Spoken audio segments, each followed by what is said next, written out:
The building that we couldn't see again because of the trees there, that was right next to the 1834. So if you were to go to Breland Avenue, make a right. The first building that you come to on the park was a one-story building until they decided to take this building down, and they actually dragged this up the hill, stuck it on top of that, and made the second floor of that building. So today when you go past that building, the second floor is actually that building that was taken up the hill. The yellow house, right? The yellow house, yeah.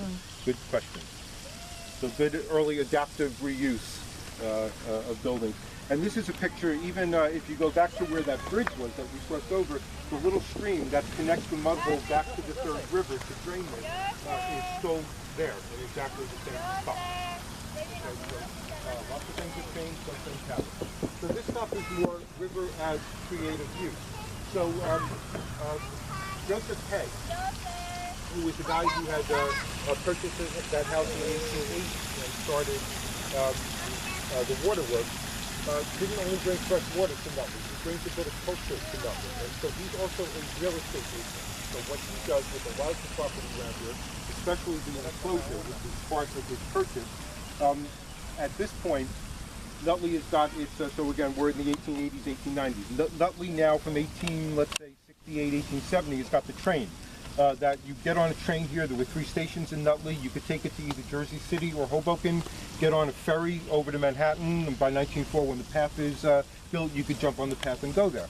So it means that we're not just factory workers anymore. There are lawyers and doctors who are practicing in New York City who are living here in Manhattan, living here in Nutley. So what Hay does is he taps into some of the artists, and he has them buy property, and they build not only homes but studios on enclosures. So if you take a look at that gray house that you see through the trees there, that would be a typical house that would face out onto enclosure, but on the back would be a large art studio.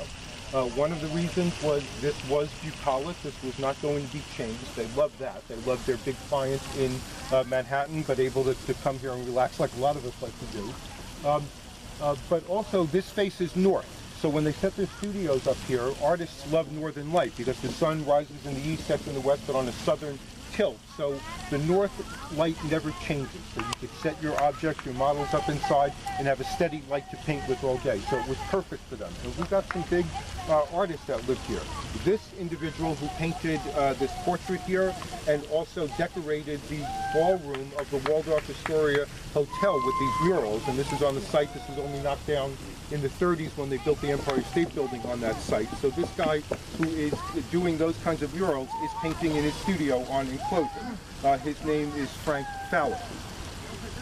Albert Sterner here is a buddy of his who moves to Nutley a couple of years later, again 1888, 1890. And here is just an invitation to show at the Nutley Gallery in Manhattan, a big gallery. Big painters were living and working here, and a real art colony grew up here. This guy, whose name is Arthur Hober, painted this painting, which you can see in the library today. It's been hanging in our library since 1915. Hober was one of the most loved artists in town. He dies soon after this photo was taken. He's not an old man when he dies. All of the other Nutley artists wound up selling a piece of their art so that they could purchase from his widow this painting, which is called Early Moon, and donate it to the Nutley Library to give his widow some money to live on, but also to give a piece of Nutley history back to the people. So go look at it there in the library. It's a beautiful painting. We just actually purchased a Hober watercolor that I'll show you at the museum. This is Albert Sterner, I mentioned, was one of the other artists. This is a drawing by Albert Sterner of one of the most famous artists, who's Frederick Dana Marsh, artist who came here from Chicago in the 1930s and wound up falling in love with New York, but sort of the dirty, gritty side, the Ashcan school. So he's an internationally known painter. He raises his son, Reginald Marsh, here, who is shown painting here. And Reginald Marsh does a series of murals. There are a lot of muralists, not just artists, but muralists in particular, who live on the enclosure. This is a photograph that I took of the Custom House at the very foot of Broadway, one of the great buildings in New York City.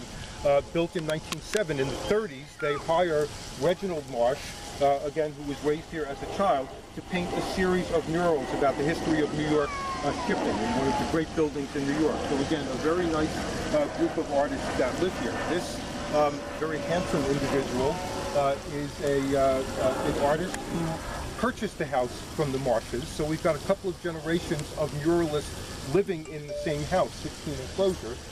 He is the top WPA, Work Progress Administration muralist in New Jersey. He teaches at the Newark School for the Industrial Arts. If you go to the Newark Courthouse, there are 8 large, 15-foot high, 8 murals about the history of Newark that he painted there.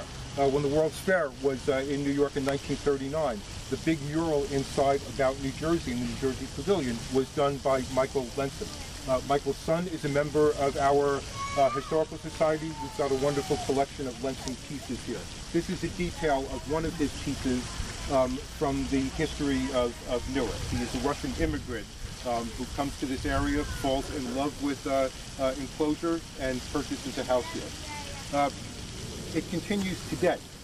Gary Urbay is he's living and working on the enclosure today. He's been in Nutley for about 6 or 7 years. Probably the most internationally known of all of these artists. Again, a very close friend of the Historical Society. He actually lives in one of the oldest houses on enclosure, which dates back to the 1840s, so even way before New York artists started coming here. There were certainly houses in that area. This is a picture that he did a few years after he came to Nutley. That's his interpretation of Annie Oakley, one of Nutley's great residences. He actually had the unveiling of this piece at the museum a couple of years ago. We've got a big, lovely print of it, a sheet play there of it that you could see. So the artists here start back in the 1880s. They get brought in by this real estate guy with an idea. The timing was right because, as I say, you can hop on a train, go satisfy your clients in Manhattan, come back here, kick back, and paint in your Northern Lights studio. River as industry for those people, river as creative use for a very large group of artists.